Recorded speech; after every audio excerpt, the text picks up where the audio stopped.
Americans are capable of achieving extraordinary things when they have the freedom and opportunity to do so. This is American Potential. And here's your host, Jeff Crank. All right, welcome to another episode of American Potential. You know, the U.S. Custom and Border Protection Agency started back in 1904 when mounted watchmen of the U.S. Immigration Service would patrol the border for illegal crossings. But you know, at the time, patrolling the border wasn't always possible because of funding. And then in 1924, due to Prohibition and the Immigration Acts of 1921 and 1924, which limited how many immigrants could enter the United States, Congress passed the Labor Appropriations Act of 1924, which established the Border Patrol.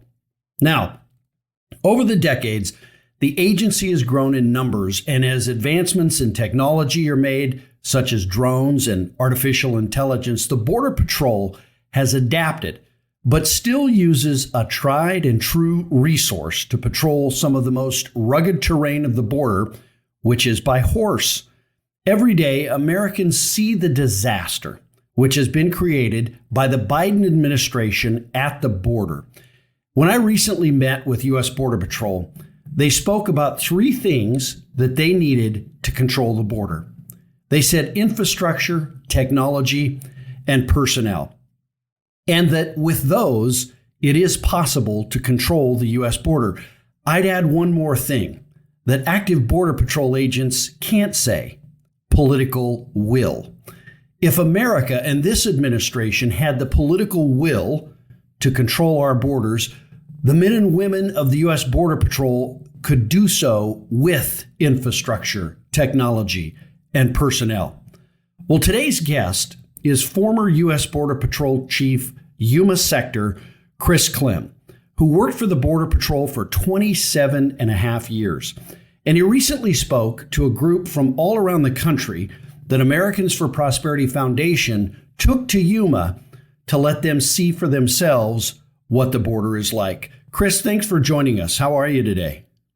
Well, good morning. Thanks for having me, and doing great. What a great introduction, and so much to talk about, and so many things you hit on that is impacting every American in this country every day since this administration has been in place. Yeah. Now, I understand you were born in New Orleans, right? Is that right? That's correct. Born in New Orleans, and as a small child, my dad transferred. He was in engineering and construction.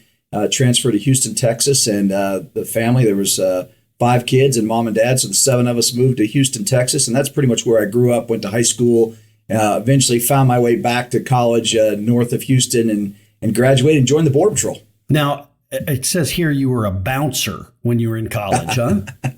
Well, so there's a story behind that, which is kind of neat, right? That I was like a bouncer keeping people out that were causing problems. And that's kind of what I did in my professional career. I went off to college initially to Southwestern Louisiana, University of Southwestern Louisiana, which is now University of Louisiana Lafayette, the Raging Cajuns. I went there to play football. I had a walk-on opportunity there, and that quickly turned into, whoa, I bit off more than I could chew. They moved me from an inside linebacker to a fullback. Neither position I'd ever played before. And it was on the scout team, and ended up damaging up my ankle during a practice. And I just realized, you know what, I'm not going to contribute much to this team. I've got a year of rehab. But I did like what most of the football players were doing in the offseason, or when they were no longer playing football. They got a job as a bouncer. And so yes, that's kind of what I did for about a year or so. And then my parents looked at me and said, hey, what are you going to do? And I said, I need to come home and regroup, and went back to college. I went to Sam Houston State University in Huntsville, Texas, where I got my bachelor's degree, where I met my wife, and we've been married over 27 years, and got my master's there. And I'm a big Bearcat fan there. Great. That's great. Now, when you say you were the chief, explain to folks who aren't familiar with the Border Patrol what that means, what the sectors are, that sort of thing. Great question, and thank you for giving me the opportunity. So the U.S. Border Patrol belongs to Customs and Border Protection, which is part of the Department of Homeland Security. So top down, you have we're members of the executive branch. So you have the department, which is run by a secretary. In this case, it's Secretary Alejandro Mayorkas. And then the parent agency is Customs and Border Protection, which has an acting commissioner right now, Troy Miller. And then the U.S. Border Patrol, which has a national chief in Washington, D.C. And then we have 20 sectors across the nation that cover various geographic locations. There's 9 on the southwest border, 8 on the northern border, and 3 coastal sectors. And in that chain of command, each sector has stations. Each station is run by a patrol agent in charge, but ultimately each sector is commanded by a chief patrol agent who has a staff of a deputy chief and several division chiefs, just depending on the size of the sector. My background, I came in as a trainee in 1995 at GS5, Lordsburg, New Mexico. I actually had more people in my high school in Houston than the whole county did in New Mexico. So it was a little bit of a culture shock for a city boy, if you will, to come out to the desert. But I fell in love with this job. I moved up the ranks, hit every rung in the ladder. Went into the senior executive service. Several of our chiefs are what they consider SES executives, and I was fortunate to become the deputy chief of El Paso as a senior executive, and then ultimately promoted to chief in Yuma. And so again, 9 southwest border sectors. Each one of them have a geographic location, and we're responsible for the command control all operations in our respective sectors. So tell us a little bit. We've got a mess at the border. And Yes. I talked about the political will. I think you've seen throughout your career the political will sort of come and go, perhaps, on maybe controlling the border. We can control the border if there is the desire to do that. Would you agree with that? Absolutely. I think what you said was spot on.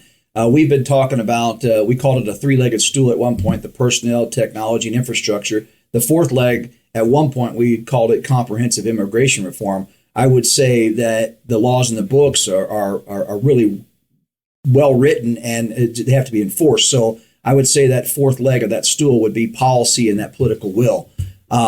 Just to kind of take it back in history, remind everybody that will be watching and listening, is if you go back to a very famous speech, if you will, I don't know if it was State of the Union, I think it was State of the Union, by President Bill Clinton. He talked about the 1994 crime bill, which put 5,000 police officers on the street. And in that speech, he said out of that 5,000 would be border guards, which was Border Patrol agents. I was hired out of that 5,000. And so when you look at a Democratic president in 1994, 1995, putting law enforcement in the ranks to include Border Patrol agents, talk about what then one of his chairpersons with immigration was Barbara Jordan said, hey, we've got to control the border and control illegal immigration. That was in 1994, 1995 era.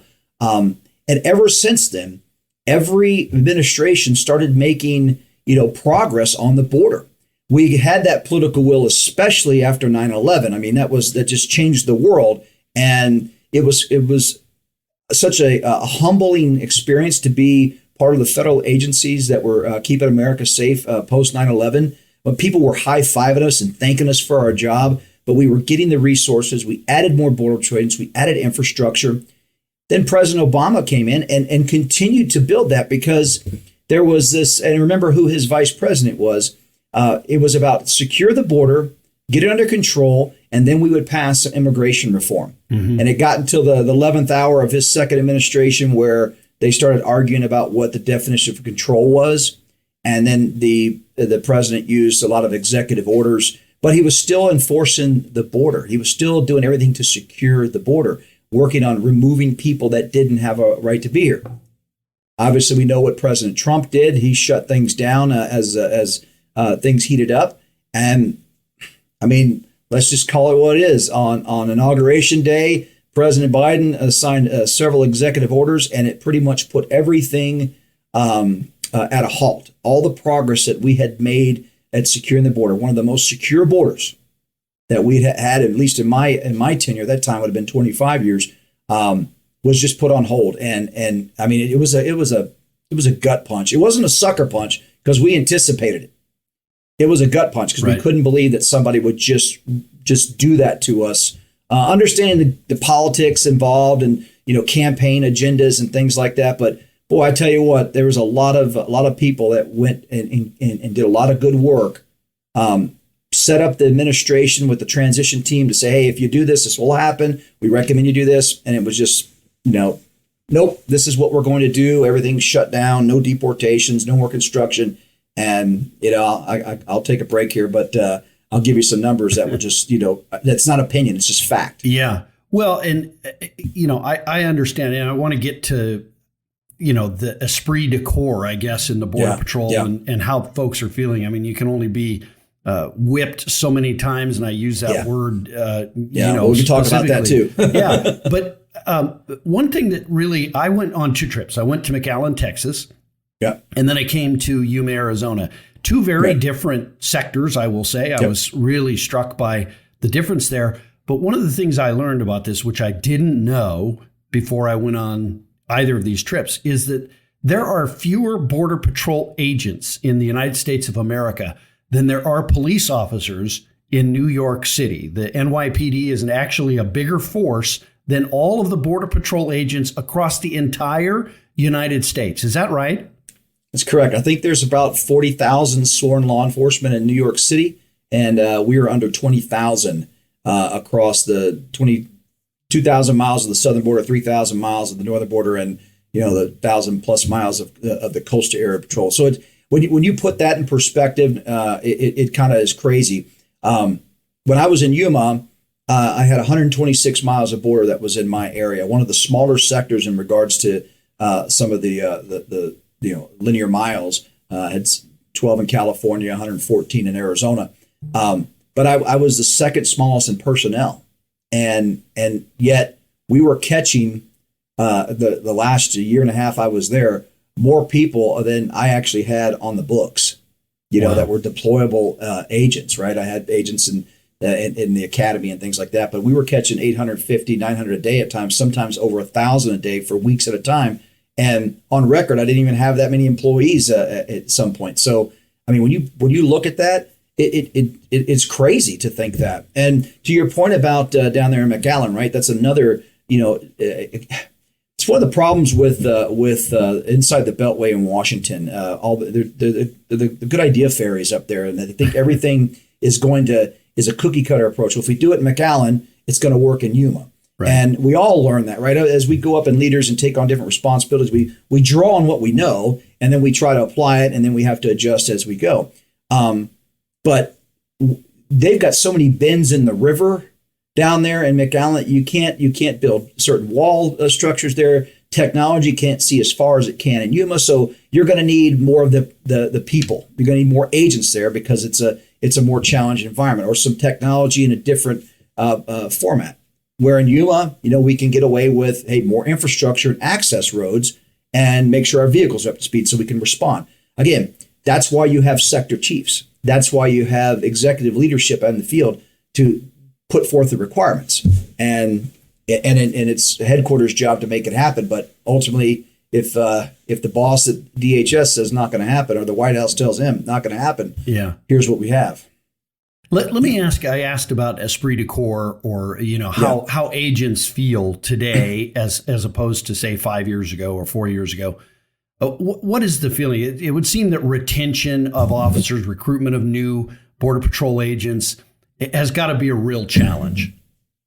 Yeah. Well, I'll address a couple things here, not just for Border Patrol, but law enforcement as a profession. I mean, we took a hit during all the Antifa and BLM riots. I mean, all the defund the police movements by elected officials at the city level, state level, and federal level.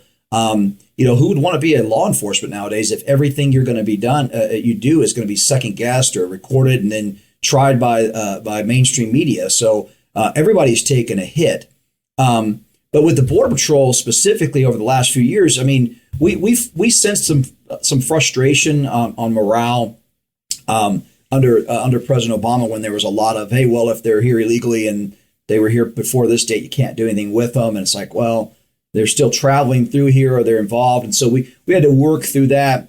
And then we had, President Trump. And I mean, he he put us in a limelight, which was great, but it was also very uncomfortable because we have to pay the piper now, if you will. We had a lot of publicity. We were hero status. The president of the United States was looking up to us and thanking us for what we're doing, keeping America safe. I mean, everything that we signed up for, we finally had an administration that, had our back and was supporting that. And so morale was at an all-time high. And to be a senior leader in that administration during that time, it was great. I mean, we had our work cut out for us, and there were so many changes in policies that sometimes we found out through official channels, sometimes we found out on Twitter. But it was a great time to be a Border Patrol agent. When we had challenges, we knew we had the back of the administration. Now you go to, and we're building our requirements, the things that we needed. It was all playing out. And then I'll tell you that when President Biden came on office, and when we anticipated, as I mentioned earlier, we anticipated some challenges, but it was a lot tougher than we had imagined. We never thought in a million years that things that were bought and paid for would be put on hold. That Border Patrol agents, in many cases, America would be put on the back burner to focus on some progressive immigration agendas. And you saw it on some of the tours in Yuma with stacks and stacks of steel. Yeah. Wide open. So imagine patrolling the border, seeing hundreds, and this is no joke, hundreds of people turning themselves in these huge gaps when you had stacks and stacks of steel that could be used to close that gap. And we were told, no, we're not going to close that gap. It took me 18 months to finally get signatory on some gap closures. So that was really tough on morale and the esprit de corps, which was something that we've always had. Border Patrol agents are, we don't like the spotlight. We just want to go out there and do our job. We're going to do what we're told to do as long as it's legal and lawful and not unethical. So that was a challenge as a leader to know that policy was not coming to back us up, but to still try to get agents, motivated to do their job when people were turning themselves in only to be released. And so I took on a lot of different efforts, brought in some guest speakers. I have some connections, still working with some groups, some former NFL players, because I could go to a shift, I could go to a muster, I could go out to the field, and I could tell the agents all those good things, right? But they kind of, at the same time, they're real. They're like, well, Chief, we expect you to say that, Chief. Yeah. But when you bring in a Hall of Fame football player, or like Brian Urlacher or Nick Lowry, who's a all-time scorer for the Chiefs, Randy Grimes, some other folks that are from the area to come down and almost say the same thing, say, hey, you're heroes, we got your back. I mean, the smiles, the eyes lit up like, hey, there's people out there that care about us. And so we had to start taking on a different approach to take care of our agents. And one last thing, and I'll let you, let you ask me another question, is the mental health impact of not being able to do what you're sworn oath to do led to a rise in suicides. I think last year, Border Patrol agents, not just CBP officers, but I think we had 12 suicides in 2022, which is like unheard of for us. And we had one of them in Yuma, and that's kind of where I was like, oh, we got to do something different. If I can't change policy, I can't enforce the law any better than we can right now. I'm going to invest in the people a little bit more, and so that's where we brought in some extra healthcare clinicians and making sure our peer support and chaplains were all on board. I don't know what, suicide's so hard to explain. This is still a great job and a great country. And so I know that there's probably a lot of stories or a lot of issues we won't ever find out what led to some of those deaths. But I can tell you that if you're happy at work, then, that means you're pretty happy at life. And so when we had all these suicides, it was really tough. And there's no getting over that, right? Especially as a chief, when it happens on your watch and people that everybody knows and love, and it was tough, right? So I can't say, and nor will I say it's 100% this administration's fault, but when you add frustration, when you have the president of the United States call out agents on horseback in Del Rio and say, we're going to punish them and for doing it when it was a lie. I mean, that did not happen. He knew that, or he chose not to ignore that.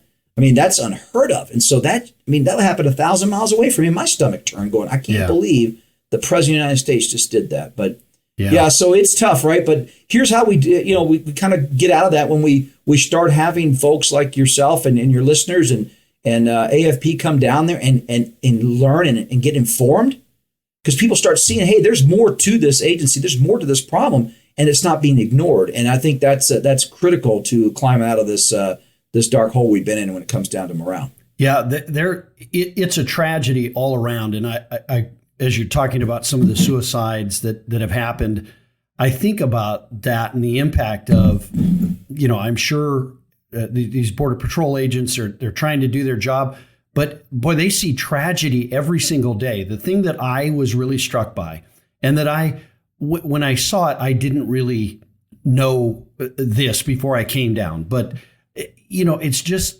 this, it's such a mess. It's a government created mess. We've got a government telling folks that they can come, that if they come, they'll be allowed in. And I want to talk about what happens to someone when they're apprehended, because I don't think the American people understand that right now, what's happening.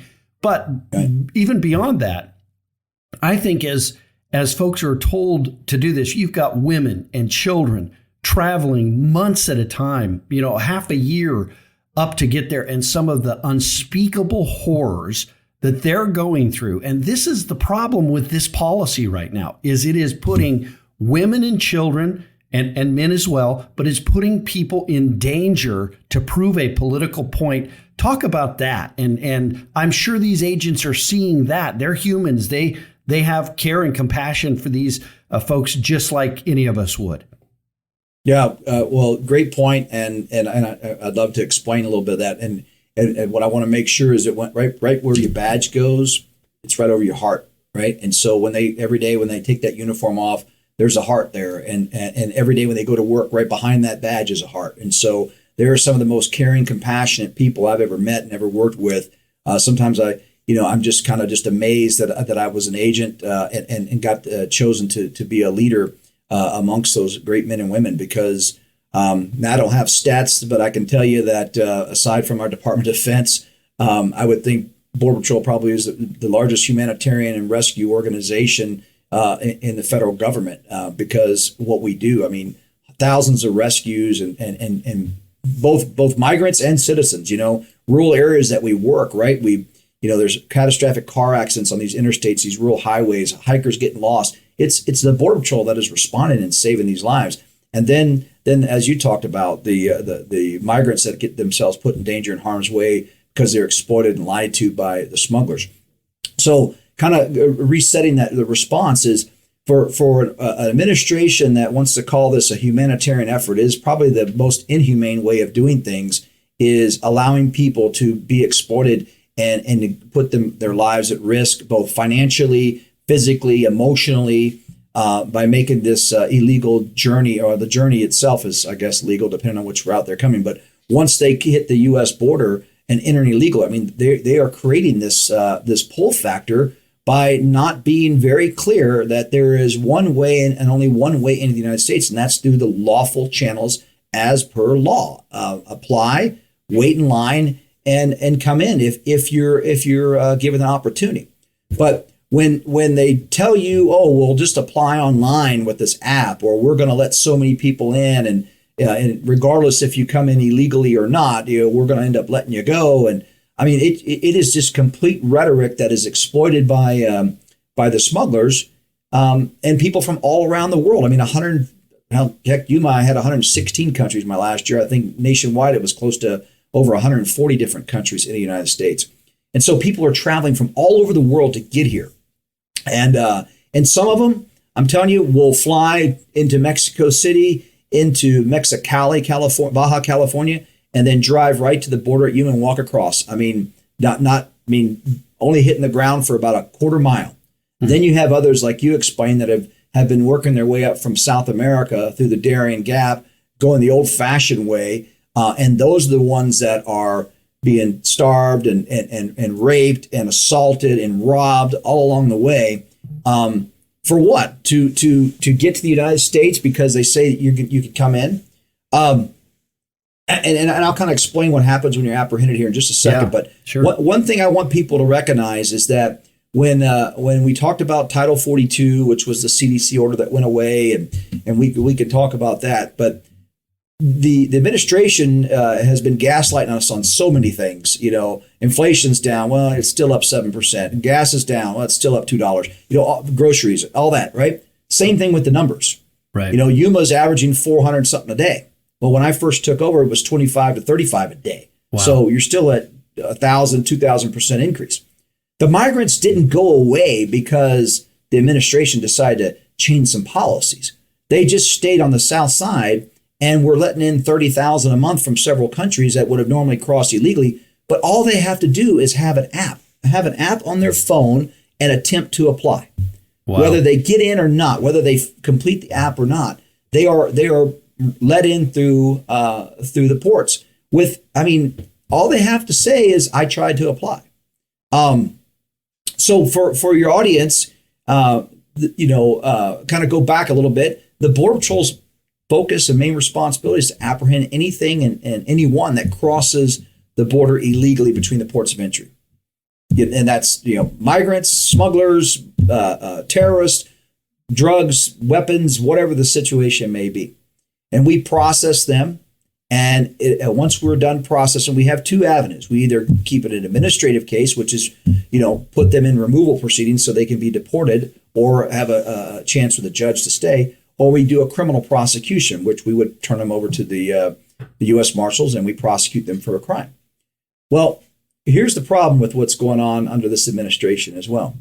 The defund ICE. Well, in an immigration case, the next step, once Border Patrol apprehends you, is you turn you over to ICE. ICE is Immigration Customs Enforcement, specifically enforcement and removal operations. They're the ones that are going to detain them and help process them through their court case, and then ultimately, if they're found deportable, remove them to their country. Well, when there's no room at the inn, when ICE has not been funded to handle the daily population of what we're encountering, you have to let them go. And so every migrant that the Border Patrol catches that crosses illegally will be, processed by the station or the sector that they were apprehending. And in that process, they're going to be medically screened. Usually they're given a once-over by the agents. If there's nothing wrong with them, they take them to the station. They manage their property. They do their biometric, which is their data, the fingerprints, photographs.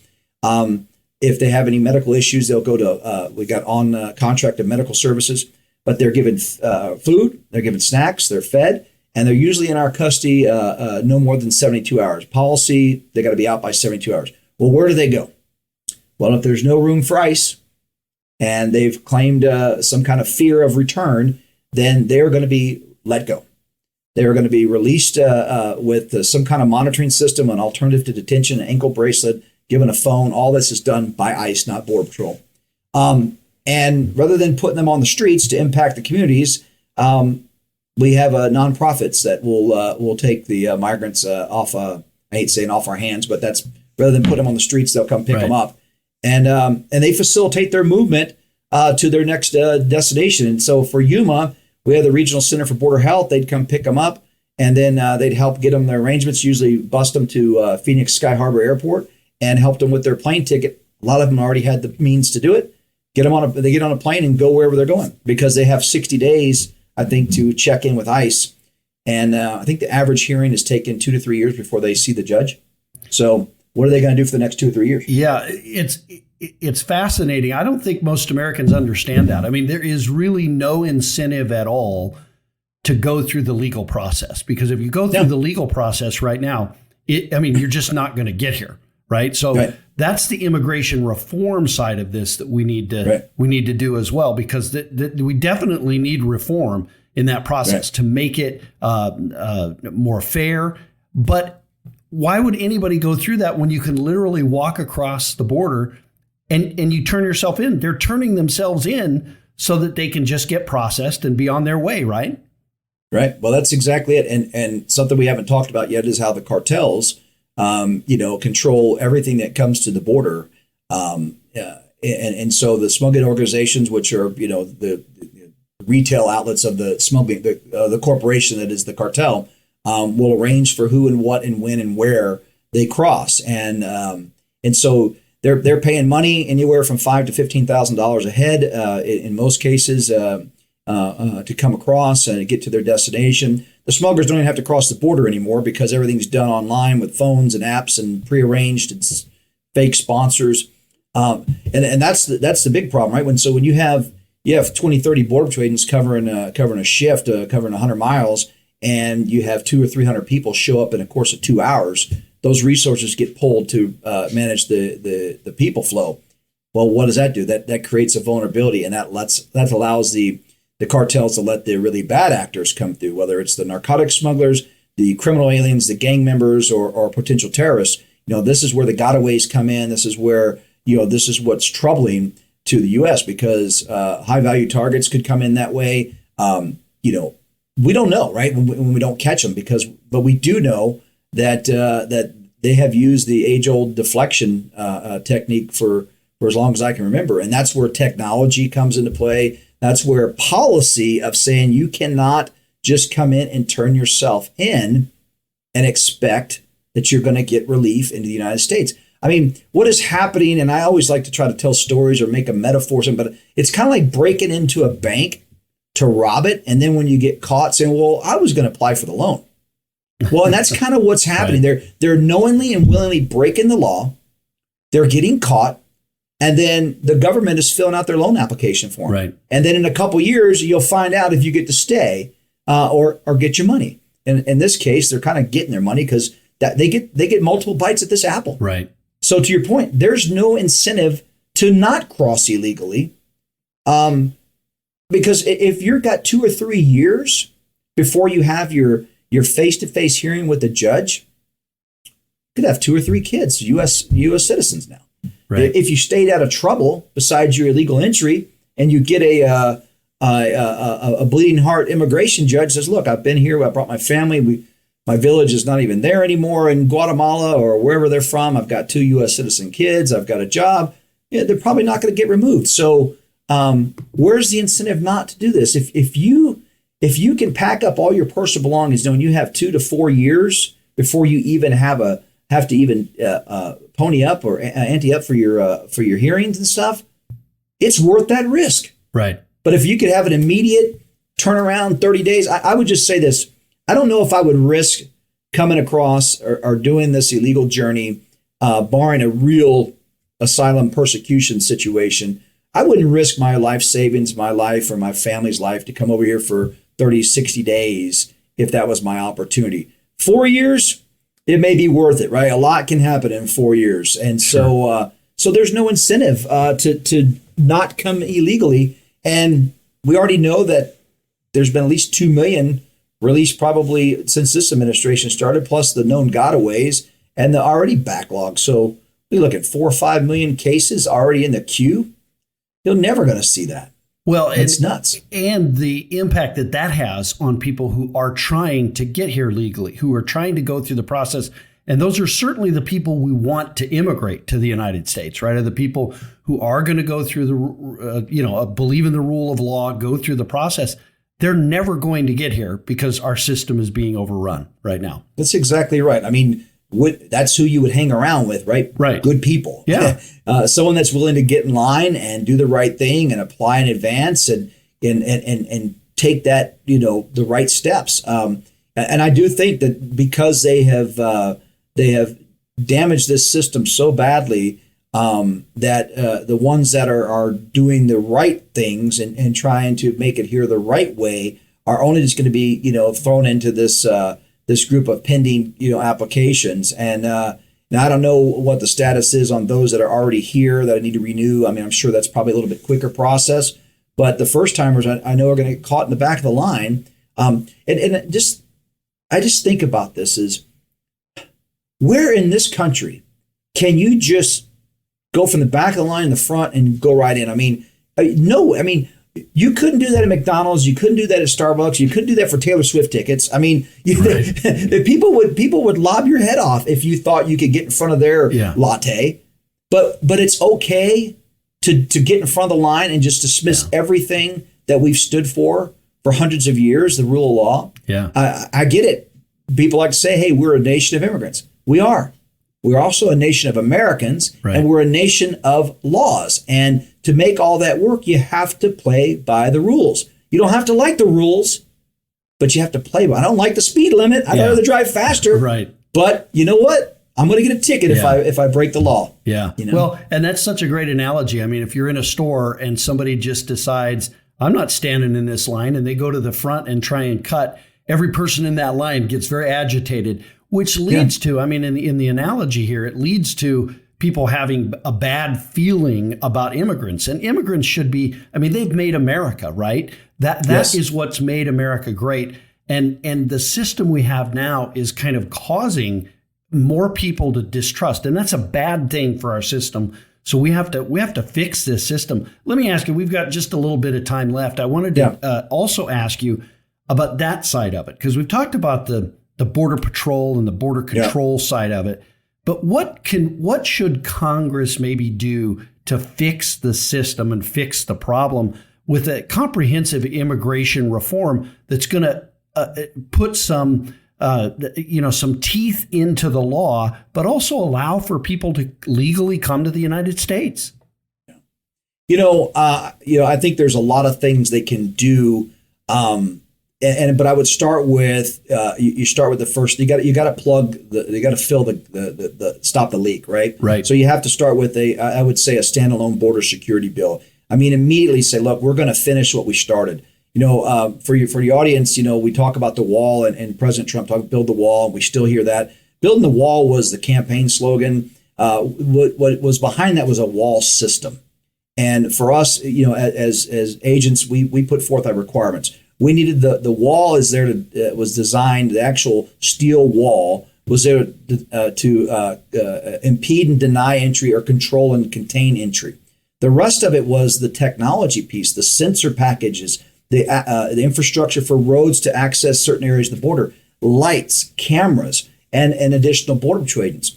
That was all part of the system that was stopped under President Biden. And they're slowly trickling some things forward with life and safety wall gap closures and starting to plug in some lights that had really sat there for 2 years not being effective. So we have to do that, right? We need to stop giving border patrol agents buckets to bail the water out. We need to stop the leak, right? We need to fill the leak, and that's through the personnel, infrastructure, technology. What Congress can do is codify some of the policies, like the third party asylum rule. In other words, if you want to come over here and ultimately claim credible fear or asylum, you're supposed to seek asylum in the first country, right? And so the asylum cooperative agreement, the prompt asylum claim review, the Remain in Mexico program, which was, by the way, the migrant protection protocol, all those things were working. All those things shut down this border crisis from 2020 especially. And let me just back that by numbers, because I want to make sure people hear this, because they can draw their own conclusions, but this is fact. In fiscal year 2020, Yuma sector had just over 8,800 arrests. All right. The year before, in 19, there was about 68,000 arrests. And most of those were in the first 6 months of the year until the migrant protection protocol was put in place, till the asylum cooperative agreement was put in place, to the prompt asylum claim review, consequences for illegally entering the United States. So that just dropped those numbers. So again, 68,019, 8,800 arrests approximately in fiscal year 20. Fiscal year 21, Yuma sector under President Biden, 114,000 arrests. Wow. Fiscal year 22, 310,000 arrests. So what happened? New administration got rid of the old policies. The border is not open, mindset. It's not open, but you can still come in and be released. So those policies, and I've said this, while they were clunky on execution because there was a lot of start and stop and different lawsuits put against us, and this, they were highly effective. Mexico was a cooperative partner in this because they created their National Guard. They saw the humanitarian side of it. That would be something that I would love to see Congress get back to is codify some of those policies, make sure that the detention and removal process is fully funded. Let's detain these folks to make sure they get their proper hearing, but let's do it in a much more quicker way so that we can be very clear. You either get to stay or you don't. You don't have this this 2 or 3 year wait period. We hold Mexico accountable through our Department of State and the diplomats that work with them because we know we fund so many of their programs. We support lawmakers that are going to call the cartel out and see that existential threat. I mean, that's a real threat. Right. I mean, they're already embedded in the United States. They're controlling things, and it's hurting the Mexican people because that culture and the people there are truly wonderful people. But what's happening through the exploitation of people it needs to be stopped. And so Congress can fix that by funding and codifying some of these policies into law. But you mentioned it in the opening part. The political will's got to be there, and we have to be honest with us, with the folks as well. What about the ones that are already here? Now, we don't want to say we're going to round people up and have the Gestapo techniques of Hitler's Germany, but we do have to have a consequence. You don't get the free pass if you've been ordered removed. We've got to come up with that plan over the next few years. If there's 2 to 3 to 4 to 5+ million people that don't belong here, how are we going to account for them? Because if we just blanketly let them stay, we're just creating the next wave of the future. So we have to have a little bit of political will to answer that problem. And finally, on that question, how does Congress fix it? They get to the border. They get to the communities. All politics is local. It is the mayor. It is the sheriff. It is the administrators of the county. I know you all visited with school leadership, hospital leadership, the food banks, the shelters. I mean, every one of those entities in a little town like Yuma is 110% impacted by mass illegal immigration, and those entities are there to take care of their own citizenry. They're there and funded to take care of their local problems, not the federal government's problem because they're federal acts. So Congress gets down there and has hearings. They do border trips and learn and meet people, hear what's really happening. You get some common sense solutions out of that. And because look, a border problem today is your backyard problem tomorrow. I've been saying this, and I know some of my former colleagues. Border security is national security, and it's going to impact everybody. And I feel sorry for some of these people that are impacted by failed leadership in some other major cities who are now complaining about the border when they weren't saying a thing about it when it wasn't in their backyard. Now that it's in their backyard, they're screaming and hollering. But look, I mean, all the blame goes there at the White House because they're the ones that direct these policies, and they could fix it and they could ease a lot of pain for people, not only here in the country but around the world. Yeah, well, so true, Chief. Thank you so much for taking the time and first of all for hosting the group down in Arizona. You were awesome. You went on the bus ride the whole way, kind of were giving us the narrative. So really appreciate that. But also just thank you so much for taking the time and telling the story. But most importantly, for your great service to our country and your continued service, obviously, to the men and women of the Border Patrol. So thank you for all of that. Well, you got it. And I appreciate the opportunity to talk. Look, anybody that wants to inform themselves, educate themselves, and they're willing to listen, I think that's my obligation as a citizen. It's my obligation to further advance the mission of the men and women of the Border Patrol is to tell the truth.